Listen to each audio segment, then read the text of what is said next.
कमावत उन्हीं के हाथ में थी। तो अल्फा मेल जब बूढ़ा हो गया तो वहां परिस्थितियों में जंग हो गई है थोड़ी सी।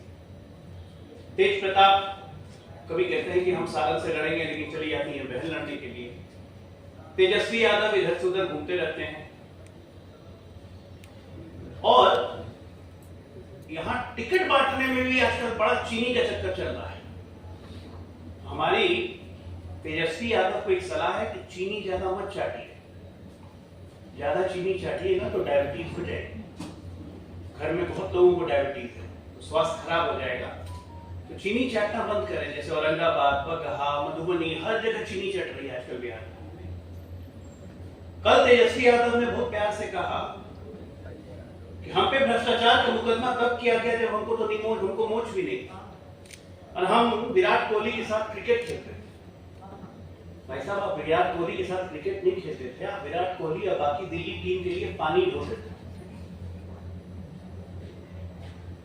लोकतंत्र में किसी का पढ़ा लिखा होना जरूरी नहीं है। आप भारत के नागरिक हैं तो आप नेता भी बन सकते हैं, वोटर भी बन सकते हैं। लेकिन चूंकि बिहार और राष्ट्र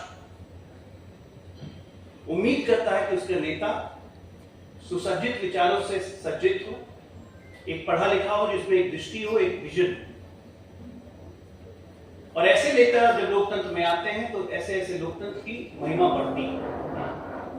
बिहार में श्री कृष्ण बाबू के समय से जयप्रकाश नारायण से लेके कर्पूरी ठाकुर से लेके नीतीश कुमार जो खुद इंजीनियर है से लेके सुशील मोदी से लेके एक से एक विद्वान नेता देखे हैं। लेकिन हमारे लिए बहुत शर्म की बात है कि हमारा नेता प्रतिपक्ष 9वीं फेल है। मौका मिलने पे भी 10वीं 12वीं नहीं किया और बात करते हैं कि गारंटी हम देते हैं, रोजगार हम देंगे। बड़ा गारंटी है इनका, अद्भुत गारंटी। ये ऐसे रोजगार देते हैं कि रोजगार के बदले में जमीन ही ले लेते हैं। जाइए रोजगार लेने, आपको जमीन मिल जाएगी। कुछ कुछ फैक्ट्स हैं मित्रों, मैं रखना चाहता हूं कि 29 साल की उम्र में इसी तेजस्वी यादव ने 5 मकान, 47 जमीन सहित कुल 52 संपत्ति के मालिक बन गए 29 साल की उम्र में। 3 साल की उम्र में जब चलना भी नहीं आया था तो इनके नाम से पिताजी और माताजी जमीन रजिस्ट्री करवाए थे। इन्हीं के पार्टी के कांति सिंह, इन्हीं के पार्टी के चौधरी, तमाम लोगों की जमीनें और मकान ये ले चुके हैं। कहां से आया इतनी संपत्ति? ईडी ने जो इनकी संपत्ति जब्त की थी उसकी लिस्ट ये, property details of Tejashwi Yadav. अब ये भी गलत है, ऑफिशियल रिकॉर्ड में है ये, और उसके बाद ये आदमी कहता है कि हम मुझे फंसाया जा रहा है।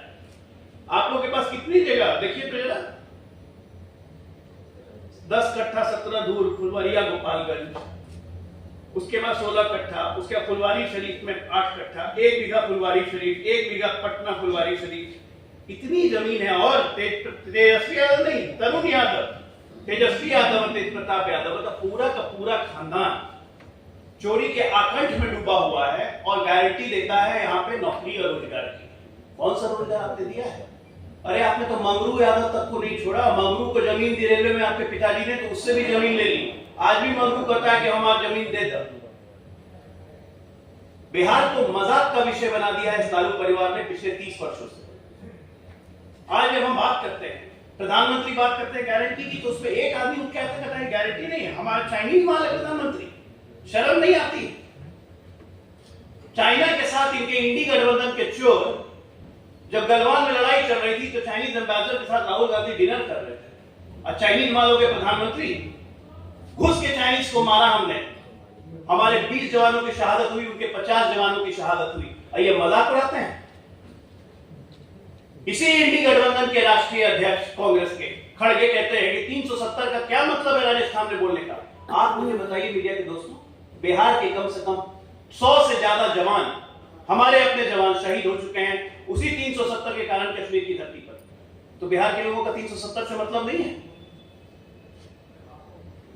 ना ये राष्ट्र समझते हैं, ना ये प्रदेश समझते हैं। इनके लिए सिर्फ एक मतलब, भ्रष्टाचार करो, सत्ता में रहो, पैसा बनाए रखो और भ्रष्टाचारी को बचाओ। सिंडिकेट बना लिया है टोटल। एक भ्रष्टाचारी जेल जाता है, बाकी भ्रष्टाचारी उसके पीछे पापा करने शुरू कर देते हैं। आपके माध्यम से आज मैंने ये सब इसलिए दिखाया है क्योंकि इस आदमी तेजस्वी यादव अद्भुत तेजस्वी, बिना पढ़े लिखे इस आदमी को इतना ज्ञान आ गया कि काम के बदले जमीन कैसे लेना है, काम के बदले पैसा कैसे लेना है, संपत्ति कैसे बनानी है, और अब नया तेजस्वी निकल रहा है सत्ता में अपने आप को स्थापित कैसे करना है। क्योंकि मैंने बोला ना, अल्फा मेल बूढ़ा हो गया। अल्फा मेल के बूढ़ा होने से ग्रुप में बहुत झंझट होती है। उस झंझट में अपने आप को स्थापित करने की रेस लगी हुई है। कोई किसी का नहीं है, इनको बिहार से ना मतलब है, ना इनको देश से मतलब है।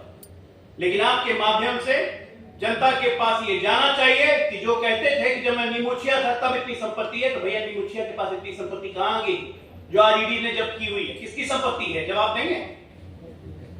पटना का ही वो मॉल आप सबने देखा है, मॉल के बेसमेंट के लिए जमीन खुदाई गई और उसकी मिट्टी को डाल दिया गया धूम में। 1 करोड़ वहां से भी खा लिया। मंत्री थे इनके बड़े भाई थे प्रताप यादव। इनोवेशन है करप्शन का, आइडिया निकाल निकाल के चोरी कर दिया। तो ऐसे चोरों के परिवार को बिहार की जनता को जानना बहुत जरूरी है। देखिए, बुद्धि की कमी होना तो हम कुछ नहीं कर सकते। परिवारवाद का मतलब प्रधानमंत्री जी ने लोकसभा में बहुत आराम से समझाया था, लेकिन इनकी दिक्कत है ना, ये ना सुनते हैं ना अच्छी बातों को समझ सकते हैं। परिवारवाद का मतलब आप मुझे बताइए, आज सम्राट चौधरी अध्यक्ष हैं, 4 महीने के बाद लोकसभा चुनाव के बाद हमारा नया अध्यक्ष अगर आएगा तो आप लोग में से कोई या हम में से कोई बता सकता है कौन अध्यक्ष होगा? नहीं बता सकता है। लालू यादव के बाद कौन अध्यक्ष होगा बता सकती है ना। अल्फा मेल जब बूढ़ा हट जाएंगे तो कौन अध्यक्ष होगा बता सकती हैं। कांग्रेस में कौन अध्यक्ष होगा, किसकी मर्जी से होगा आप बता सकती हैं। समाजवादी पार्टी में अखिलेश यादव के बाद उनकी बेटी ही अध्यक्ष बनेगी, आप बता सकती हैं। परिवारवाद का मतलब ये है कि सत्ता एक परिवार के हाथ में आ जाए, उसी की मर्जी से अध्यक्ष और वही मुख्यमंत्री, वही परिवार सत्ता का संचालन करेगा। ये है परिवारवाद। एक बाप बेटा अगर चुनाव लड़ रहा है तो वो परिवारवाद नहीं होता है, लेकिन इनको समझ में नहीं आएगा। ऊपर का मौला खाली है थोड़ा। रामविलास पासवान के बाद चिराग पासवान, जीतनराम मांझी के बाद भाई एक मिनट। रामविलास पासवान के बाद उनकी पार्टी टूट गई, खत्म हो गई पार्टी। चिराग पासवान को बाहर निकाल दिया था। रामविलास पासवान आर बन गया, रामविलास पासवान दूसरा वाला बन गया। चिराग पासवान ने अपनी काबिलियत साबित की, अपना घूम के अपना दल को खड़ा किया है। अब वो शादी करेंगे, उनका बेटा होगा, वो अध्यक्ष बनेगा, तब वो परिवारवादी के हिसाब से आएंगे। वो बहुत बात की बात है। कार्यकर्ता खुद बोल रहे हैं कि उन्होंने टिकट बेच दिया है या फिर हमारे। देखिए, ऐसा है कि चुनाव में इस तरह की बातें चलती हैं, वो हमारे घटक दल है, मुझे लगता है हमसे बेहतर वही एक्सप्लेन करेंगे।